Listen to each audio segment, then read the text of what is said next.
그러면 그 자본을 가져가셔가지고 여러분들이 어떻게 사업을 하시냐에 따라가지고 여러분들이 영혼의 사업이 참 풍성해질 수도 있고 그 미천을 한꺼번에 다 까먹을 수도 있어요. 죄를 짓게 될 것 같아요. 우리는 지금 천상 사업을 부지런히 해야 돼요. 그 뜻은 뭐냐면 은총을 부지런히 받아들여야 돼요. 하늘의 천상의 힘 없이는 지금 살 수가 없어요. 살 수가 없어요. 이번 여름에 저는 우리 애들한테 딸이 둘입니다.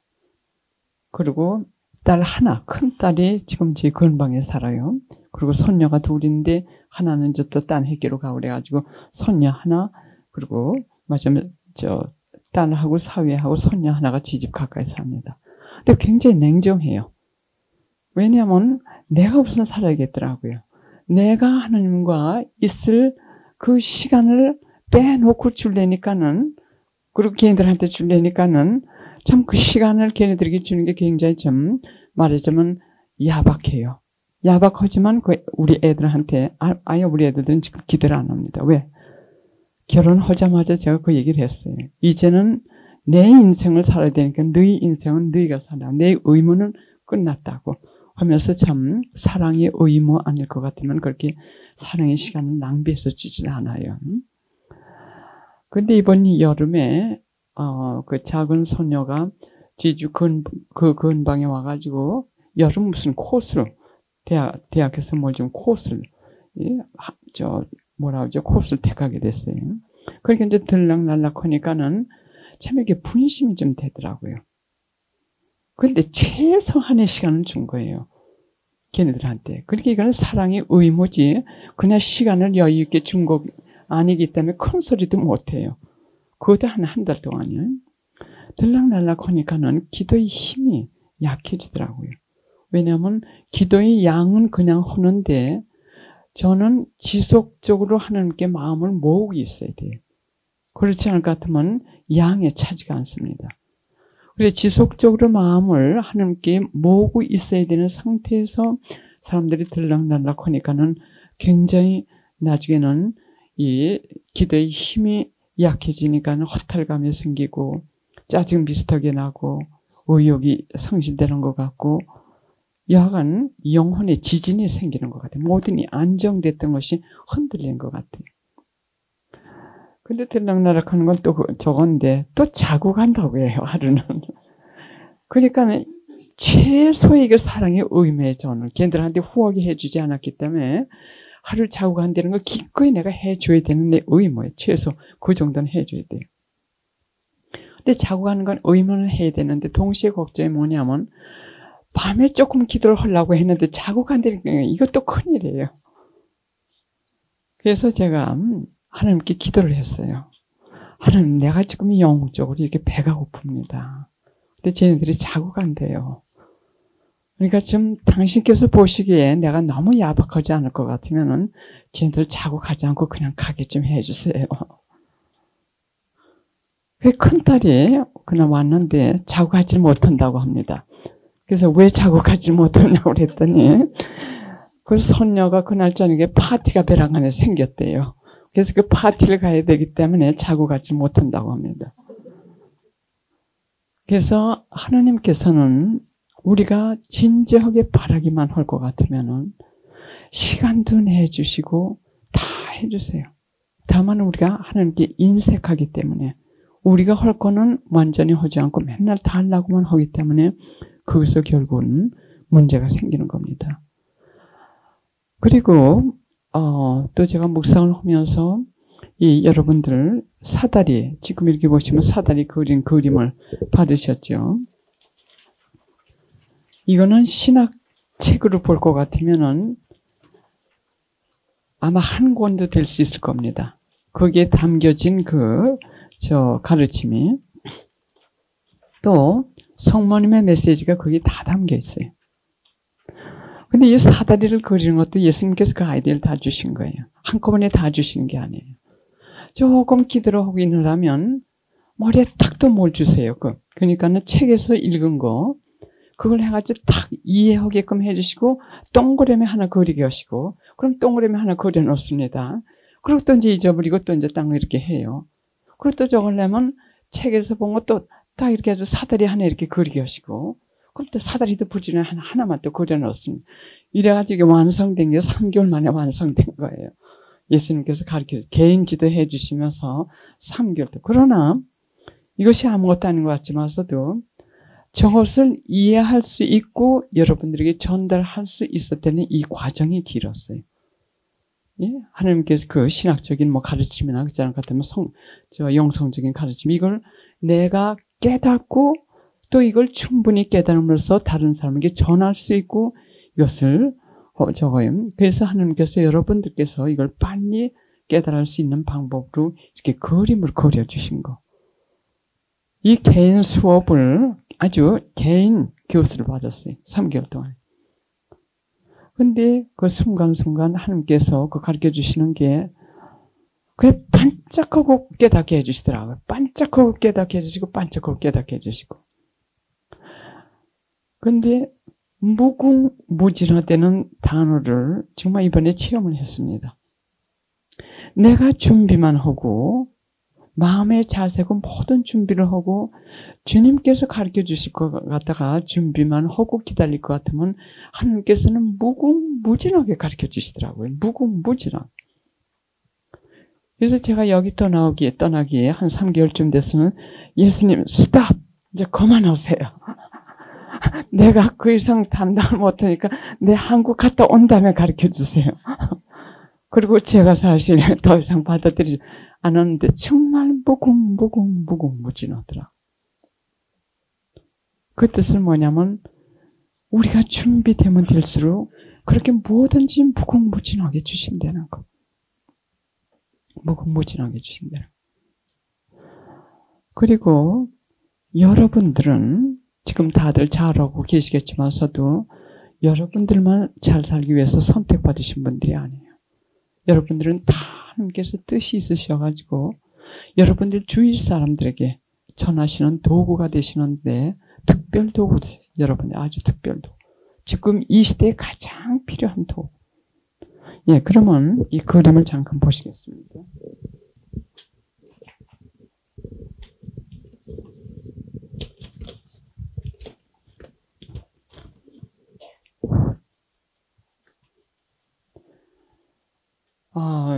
이 그림을 다 완성시켜 놓고 그러고 보니까는 이 그림은 순간적으로 3개월 동안에 완전히 된 게 아닙니다. 물론 3개월 동안에 하나님께서 많이 가르쳐 주셨지만서도 이 사다리를 제가 가만히 이렇게 묵상을 해보니까는 성모님께서 살라고 하시는 대로 사는 그 과정에서 우리가 올라가고 있고 그 과정에서 이 사다리가 형성이 되면서 결국은 성모님의 메시지를 통해 가지고 배우게 된 것들이에요. 그러면 우선 왼쪽에 있는 그림부터 제가 설명을 드리겠습니다. 왼쪽에 보시면 성모 성심의 피난처입니다. 성모 성심의 피난처. 이 성모 성심의 피난처는 여러분들이 잘 아시겠지만 티 없이 맑으신 성모 성심의 이 피난처는 다락방 모임을 계속하라고 하셨어요. 다락방 모임. 그럼 다락방 모임의 그 성질에 대해서도 제가 말씀 많이 드렸습니다. 물론 그 기도의 이름이 지금 많이 있어요. 뭐 관상기도회, 묵상기도회, 그 다음은 말씀하시는 다락방 기도의 성질은 어떤 거냐. 아마 여러분들은 외우시는 분들도 계실 거예요. 제가 하도 여러 번 말씀드렸기 때문에. 성모님께서 말씀하시는 다락방 기도회. 즉, 이 다락방 기도회를 하지 않을 것 같으면 이 시대에 구원이 불가능할 정도로 구원될 수 있는 유일의 방법이라고 하시는 이 다락방 기도회의 성질은 어떤 성질을 말씀하시냐면 회개하는 기도회예요. 회개. 그 안에서 회개가 이루어져야 돼. 그러면 성모님을 모시고 성령님을 모시고 묵주의 기도를 하면서 성모님 메시지를 사는 기도회를 다락방 모임이라고 말씀하세요. 참 이거 중요한 겁니다. 여기서 성모님의 메시지가 빠져도 안 되고 특히 묵주의 기도가 빠져도 안 되고 성령께서 빠져도 안 됩니다. 그래서 그 형식으로 기도에 주관하시는 분들 참 중요하신 거예요. 어떻게 주관하냐에 따라 가지고 기도의 사람들이 살 수도 있고 굶어 죽을 수도 있고 영적으로요 또 타락될 수도 있어요. 그래서 그 기도에 주관하시는 분들은 다락방, 지금 유일의 구원의 피난처인 이 다락방 그 성질 잘 하셔야 돼요. 성령을 모시고, 그 10년 기도 할 수 있는 사람들 10년 기도 하시라고 권해드리고 싶어요. 그러나 조용하게, 고요하게. 그래서 성령님을 모시고 성모님의 메시지들을 살아야 돼요. 그래서 성모님의 메시지는 저는 매지고리 메시지하고, 그리고 곱비 신부님을 통해서 주신 두 메시지를 제가 권해드리고 싶습니다. 그 메시지들을 살지 않을 것 같으면 성모님께서 인도를 하실 수가 없어요. 우리를 안내해 주실 수가 없어요. 그러면 누구의 힘으로 하느냐? 성령의 힘으로 우리를 인도해 주시는 거예요. 성령의 힘으로. 그래서 성령께 기도를 많이 하셔야 됩니다. 성령께 기도를 많이 하셔야 돼요. 그러면 그 안에서 어떤 현상이 일어나냐면 성령께서 우리를 변화시키십니다. 성령의 힘으로 우리를 변화시키시는데 어떻게 변화시키시냐면 회개를 시키시는 거예요. 우리가 모르게 회개가 되는 게 바로 성모님께서 우리를 회개시키시는 게 아니라 물론 그분은 전구해 주시고 안내해 주시고 도와주시면서도 성령의 힘으로 성령께서 우리의 모습을 변화시켜 주시는 거예요. 그래서 기도회를 하되 성모님을 모시고 오는 거. 그리고 우리가 오늘 시간이 있으면 오늘 설명드리게 되는데 아주 중요한 부분인데요. 어떤 기도회든 어떤 신심 활동이든 이게 중요한 게 아니에요. 관상 기도회가 더 좋은 거다. 묵상 기도회가 더 좋다. 우리 기도가 최고다. 알 같으면 레지오가 최고다. 알 같으면 천상 기도회가 최고다. 그것들은 다 방법입니다. 이걸 잘 아셔야 돼요. 방법하고 목적하고 이걸 혼동하셨으면 큰일 나요. 많은 사람들이 방법을 목적으로 생각을 하고 그게 그냥 주저앉아 버리는 거예요. 하나 예로 여기서 지금 난리가 나가지고 서울을 가야 된다고 우리가 상상을 합니다. 서울로 가야만 살 수가 있어요. 그런데 기차를 타고 갈 수가 있고 비행기를 타고 갈 수가 있고 배를 타고 갈 수 있다고 우리가 상상을 해요. 그럼 맨날 앉아가지고 배를 타보고 또 기차도 타보고 또 비행기도 타보고 이 비행기, 기차 또는 이 배는 하나의 방법이에요. 서울로 가는 한 방법이에요.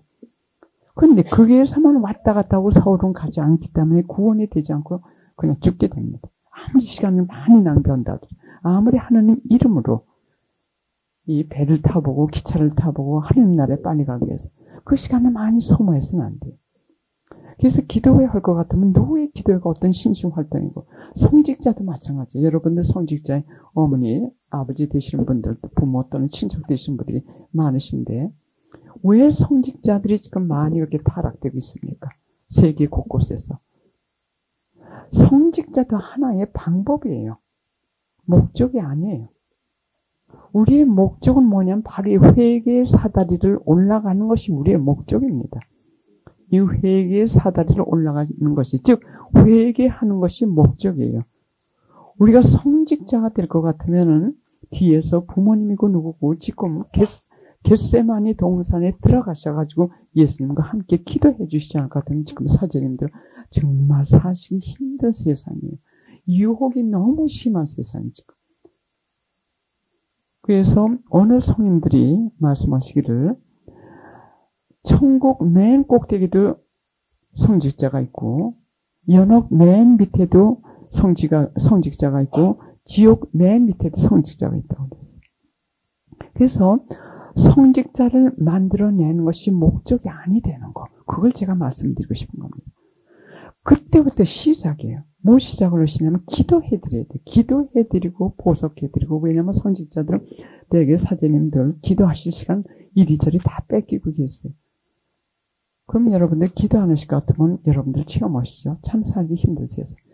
누군가가 기도해주고 희생해주고 보석해주는 것 같으면 사제로 만들어가지고 결국은 지옥 밑에까지도 갈 수가 있어요. 또 기도회도 마찬가지예요. 우리 기도회가 최고다. 나는 지금 치유 기도회에서 치유 운성에서 가지고 세계 곳곳에 다니면서 많은 사람들을 치유한다. 아니면 무슨 은사가 있다.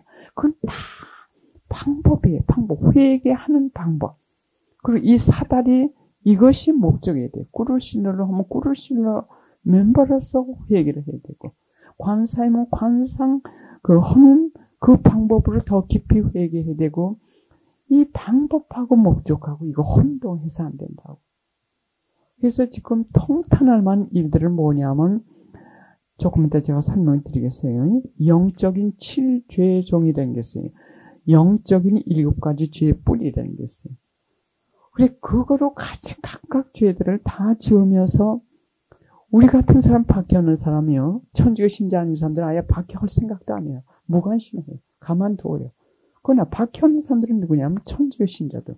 또 기도하는 사람들하고 하는 사람들이 박해하고 서로 파괴시키고 하고 있어요. 왜? 방법을 목적으로 생각하고 내 기도회가 최고다. 네 공동체는 안 돼. 내가 하는 방법이 최고야. 이러다 보니까 여기서 영적인 분노가 생기고 영적인 질투, 영적인 복수가 생겨서 서로 치고 때리고 이건 사탄의 도구에 지금 넘어가요. 그래서 여기서 제가 강조하고 싶은 건 뭐냐면 목적과 방법을 갖다가 이걸 구분하시죠. 방법에서 주저앉지 마시라는 거. 그것은 우리가 회개하는 것이 목적. 이 사다리에 올라가는 이 회개를 즉 하나님께 빨리빨리 올라가는 그것이 목적이 되는 거예요. 어떤 기도회를 하든지 간에.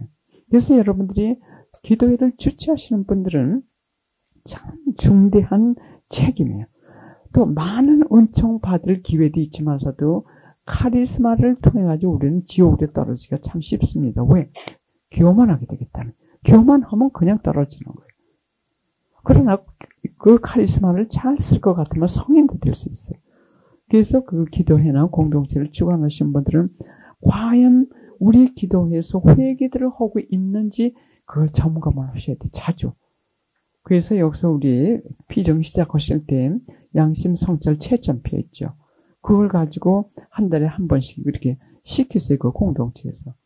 그리고 그 점수가 내려가고 있을 것 같은 회개들을 시키고 있고 여러분들이 잘하고 계신 거고 다락방 정말 티 없이 맑으신 성모님의 그 성심의 피난처 안에 들어가가지고 성모님과 함께 기도회를 하고 계신 거예요.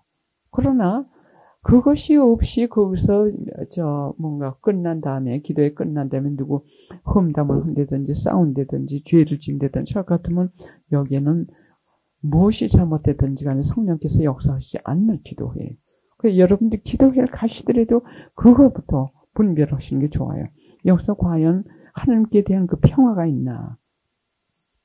기쁨은 없을 때가 있어요. 예수님께서도 십자가에 들어가실 때 또는 겟세마네에 계실 때 기쁘시지 않았어요. 그러나 평화는 항상 있습니다. 천상의 평화. 그러나 중요한 건 뭐냐면 회개하고 있을 것 같으면 그거 하나의 좋은 그 표적이에요. 아, 이게 참 성모님께서 말씀하시는 다락방 모임이구나.